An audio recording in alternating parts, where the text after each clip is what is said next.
Senator from the great state of Alaska. Mr. President, request that proceedings under the quorum call be dispensed with. Without objection. Thank you, Mr. President.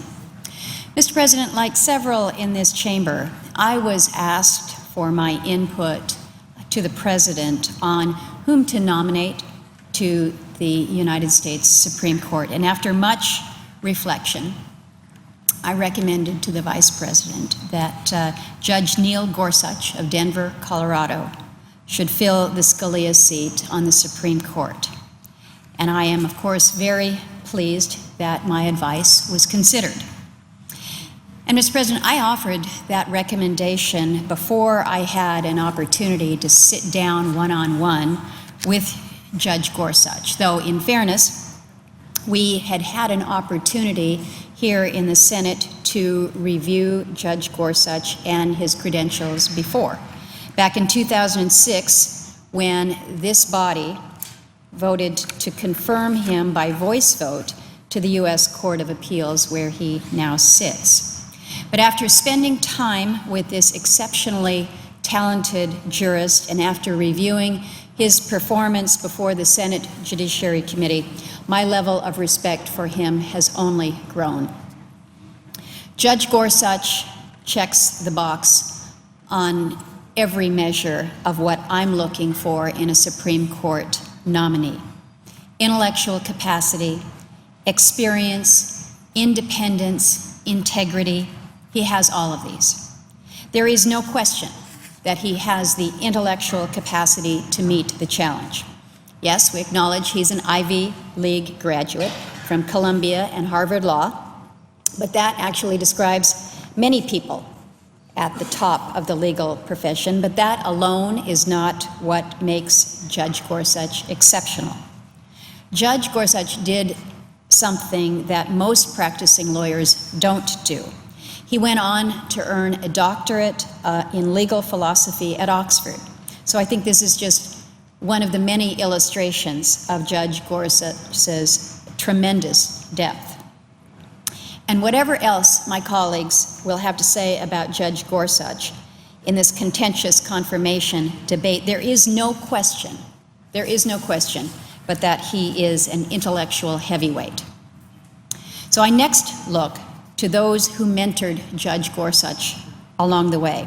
And you really cannot have better mentors than the late Justice Byron White and sitting Justice Anthony Kennedy. Justice Kennedy, we all know, has carved a niche for himself as the swing vote on the Supreme Court.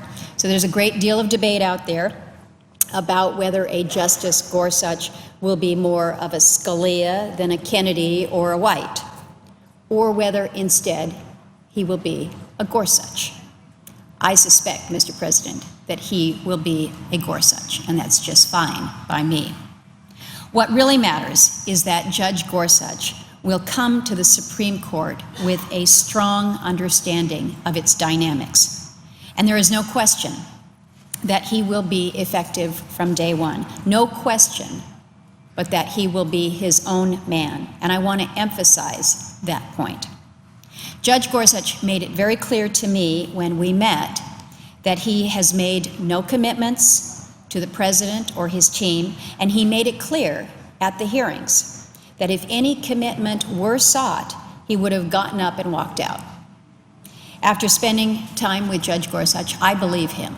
I believe him on that. His commitment to an independent judiciary is resolute. And I think on this issue, he will not bend to political expedience, as he should not. He is not the president's man, not the party's man, nor will he represent an ideological movement on the court. Judge Gorsuch will be his own man, following the law where it leads. And that is what we should want in a Supreme Court justice. Judge Gorsuch's unshakable integrity explains why he has earned the unanimous, well-qualified rating from the American Bar Association. Now, I'm also enthusiastic about Judge Gorsuch because he brings a Western perspective to a court that is desperately in need of diversity. And Mr. President, you would surely agree with that making sure that we have those that are knowledgeable based on their experience, their life's experience of the West, is important. 6 of the 8 sitting Supreme Court justices have spent their entire professional careers in the Boston-Washington corridor. 6 of the 8. The only sitting justice who came to the Supreme Court from someplace other than the Boston-Washington corridor is Anthony Kennedy, who was elevated from the Ninth Circuit. Judge Gorsuch has, of course, done the Washington thing, but his home is in the West, and he served for a decade in the 10th Circuit in Denver, and I think that that makes a real difference, at least in my book. Appellate judges in the East rarely hear cases involving federal Indian law and Native American issues.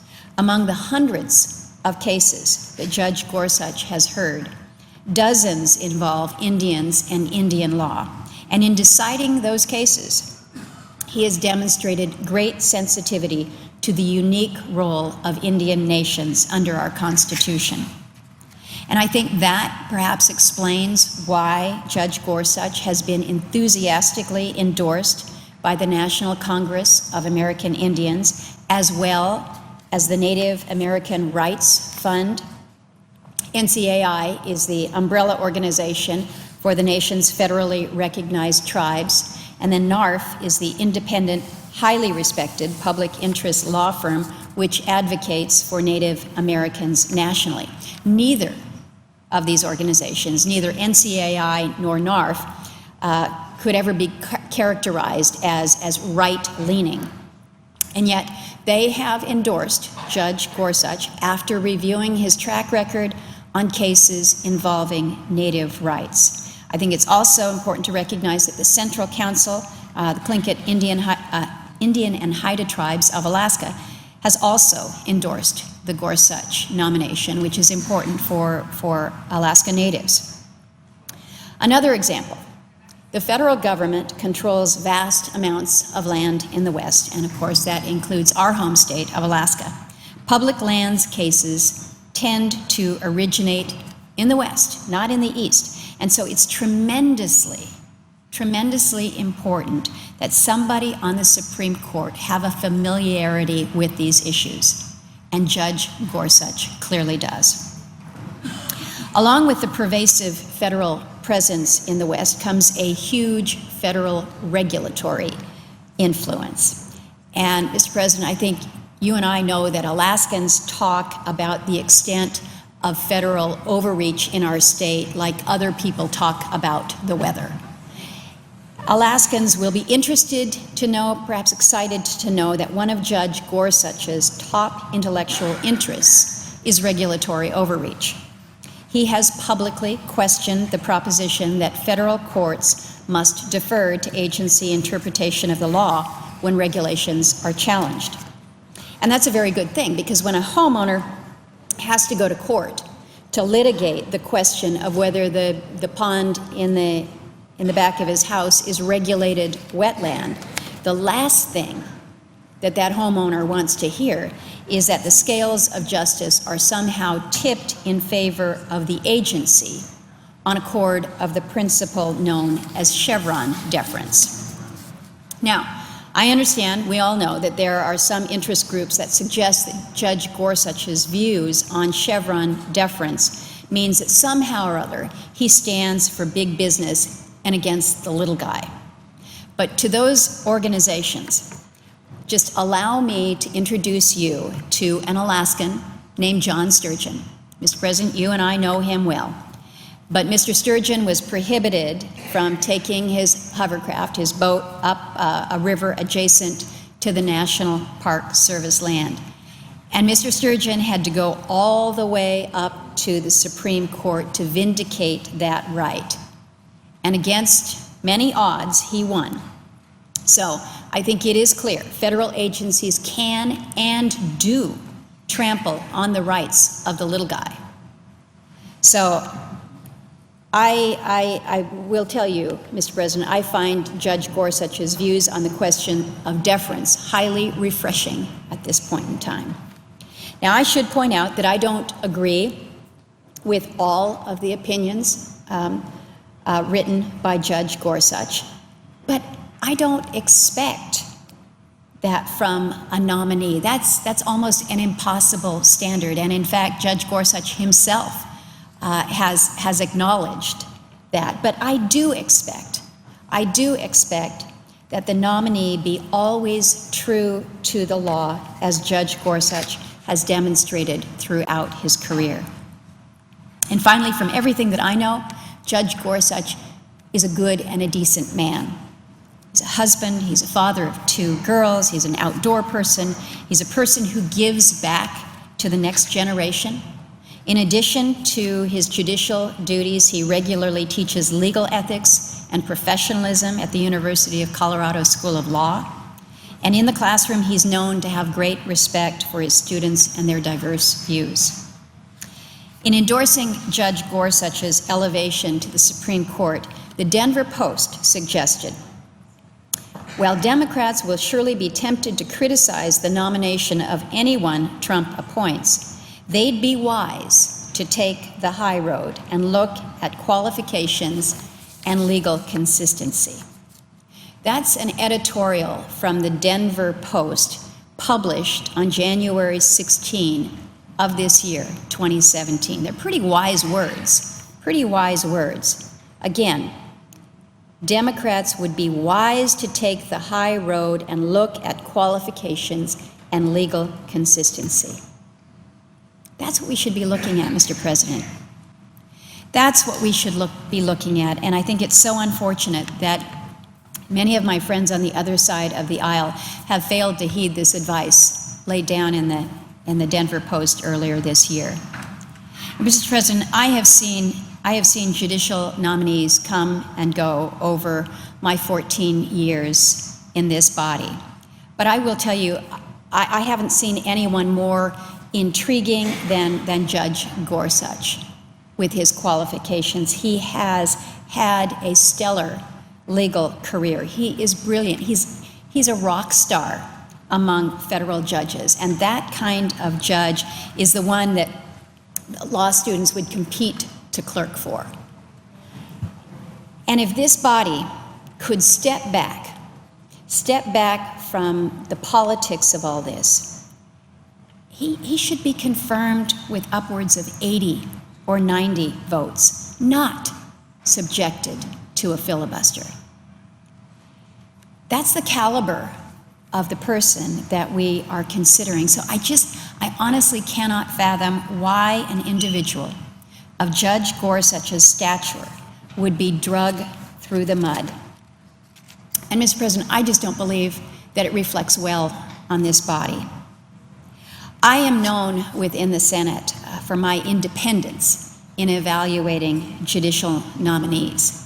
And while I was not a part of the gang of 14 back in 2005 that proposed this standard for federal court nominees, I've pretty much chosen to live by it. Except in the most extraordinary of circumstances,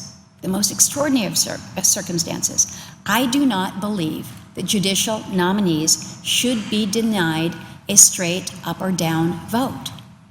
I just don't believe that they should be denied that. And I have practiced that. If one were to examine my record, it's clear. I have walked that walk. And sometimes it has been a walk accompanied by my friend, the senator from Maine. In the case of Godwin Liu's nomination to the Ninth Circuit, I was the sole Republican to stand up for this principle and vote against a filibuster.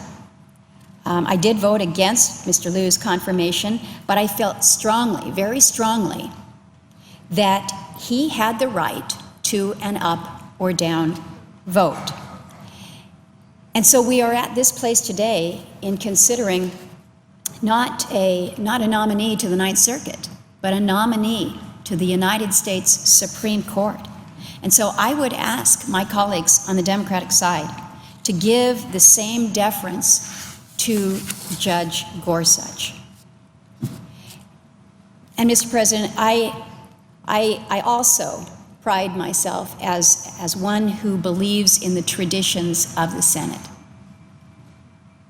But it is not the tradition of the Senate to filibuster a U.S. Supreme Court nominee.